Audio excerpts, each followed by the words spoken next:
MV. Govindan master നയിക്കുന്ന എൽ.ഡി.എഫ് വടക്കൻ മേഖല വികസന മുന്നേറ്റ ജാഥ വയനാട് ജില്ലയിൽ പ്രവേശിച്ചു. ജില്ലയിൽ ആവേശോജ്വല സ്വീകരണമാണ് ജാഥയ്ക്ക് ലഭിച്ചുകൊണ്ടിരിക്കുന്നത്.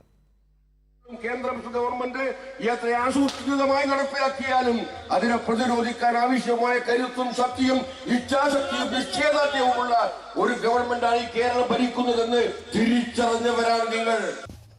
ഇടതുപക്ഷ സർക്കാരിന്റെ വികസന നേട്ടങ്ങളും കേന്ദ്ര സർക്കാരിന്റെ കേരളത്തോടുള്ള അവഗണനയും വർഗീയത രാഷ്ട്രീയ ആയുധമാക്കാനുള്ള പ്രതിപക്ഷ ശ്രമങ്ങളും തുറന്നുകാട്ടി CPIM സംസ്ഥാന സെക്രട്ടറി എം.വി. ഗോവിന്ദൻ മാസ്റ്റർ നയിക്കുന്ന LDF വികസന മുന്നേറ്റ ജാഥ വയനാട് ജില്ലയിൽ പര്യടനം ആരംഭിച്ചു. കണ്ണൂർ ജില്ലയിൽ കൂത്തുപറമ്പ്, ധർമ്മടം മണ്ഡലങ്ങളിലെ സ്വീകരണത്തിന് ശേഷമാണ് വയനാട് ജില്ലയിലേക്ക് ജാഥ പ്രവേശിച്ചത്. വയനാട് ജില്ലയിൽ തോട്ടം തൊഴിലാളികൾ ജാഥയെ വരവേറ്റു. തലപ്പുഴ ടൗണിൽ LDF നേതൃത്വത്തിൽ ആവേശോജ്വലമായ സ്വീകരണമാണ് ജാഥയ്ക്ക് ലഭിച്ചത്. മാനന്തവാടിയിലായിരുന്നു ജാഥയുടെ ആദ്യ സ്വീകരണ കേന്ദ്രം. കേരളം BJPയോടും RSSനോടും പൊരുതി നിൽക്കുകയാണ് കേരളമെന്ന് CPIM സംസ്ഥാന സെക്രട്ടറി എം.വി. ഗോവിന്ദൻ മാസ്റ്റർ പറഞ്ഞു.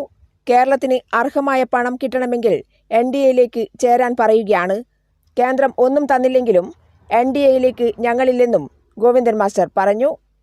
ഇപ്പോൾ ബഡ്ജറ്റ് അവതരിപ്പിച്ചു. ആ ബഡ്ജറ്റിൽ കേരളമേ ഇല്ല, കേരളത്തിൻ്റെ പേരേ ഇല്ല.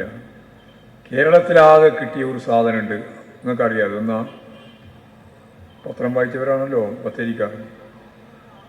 ഒറ്റ ഒരു കാര്യം മാത്രമേ ആ പേരിൻ്റെ ഭാഗമായിട്ട് കേരളത്തിലുള്ളൂ. എന്താ അറിയോ? പറ വേഗം. ആമിയും മുട്ടി. BJPക്കാർ പറയുന്നത് നിങ്ങൾക്ക് എന്തെങ്കിലും തരണമെങ്കിൽ പിണറായി വിജയൻ NDA ചേരണം എന്നാണ്. ലോകം മനസ്സിലാക്കാതെ ഇമ്മാതിരി BJPക്കാരനോട് എന്ത് മറുപടി പറയാനാണ്?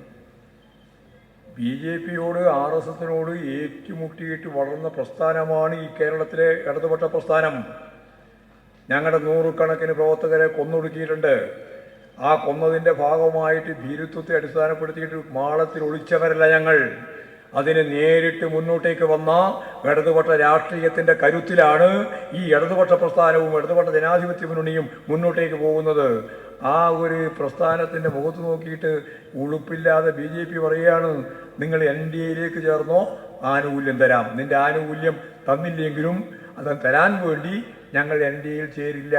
മാനന്തവാടിയിലെ സ്വീകരണത്തിന് ശേഷം സുൽത്താൻ ബത്തേരിയിൽ ജാഥയെ വരവേറ്റത്. കേന്ദ്രം ഒന്നും നൽകാതിരുന്നിട്ടും ഇടതുപക്ഷം ഇവിടെ ക്ഷേമ പെൻഷൻ 2000 വർദ്ധിപ്പിച്ചു.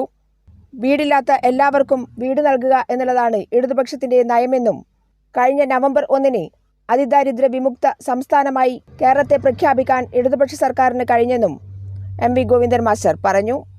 ജാഥ നാളെ കൽപ്പറ്റയിലെ സ്വീകരണത്തിന് ശേഷം വയനാട് ജില്ലയിലെ പര്യടനം പൂർത്തിയാക്കി കോഴിക്കോട് ജില്ലയിലേക്ക് പ്രവേശിക്കും. കൈരളി ന്യൂസ്, വയനാട്.